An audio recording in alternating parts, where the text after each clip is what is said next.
আমরা। মোদির সঙ্গে ছিলেন স্কুল পড়ুয়ারা। তবে লোকসভা নির্বাচনকে মাথায় রেখেই ইস্ট ওয়েস্ট মেট্রোর উদ্বোধন সেরে ফেলা হলেও কবে থেকে যাত্রী পরিষেবা শুরু হবে তা এখনো ঠিক হয়নি। ইস্ট ওয়েস্ট মেট্রো তৈরি করতে গিয়ে বারবার বাধার সম্মুখীন হয় রেল। বহু বিপত্তি কাটিয়ে গতিপথ বদল করে অবশেষে কলকাতা হাওড়া দুই শহরকে জুড়ল পাতাল রেল।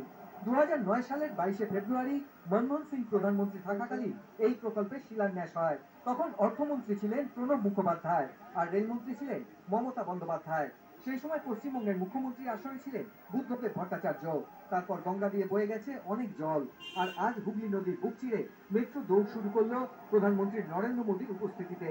জলের তলা দিয়ে রেলপথে জুড়ে যাচ্ছে গঙ্গার একুল ওকুল। তবে ইস্ট ওয়েস্ট মেট্রোর পাশাপাশি আরো 3টি প্রকল্পের উদ্বোধন করেন মোদী।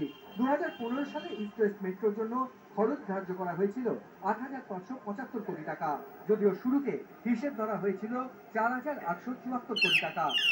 মূলত বিপর্যয় ও গতি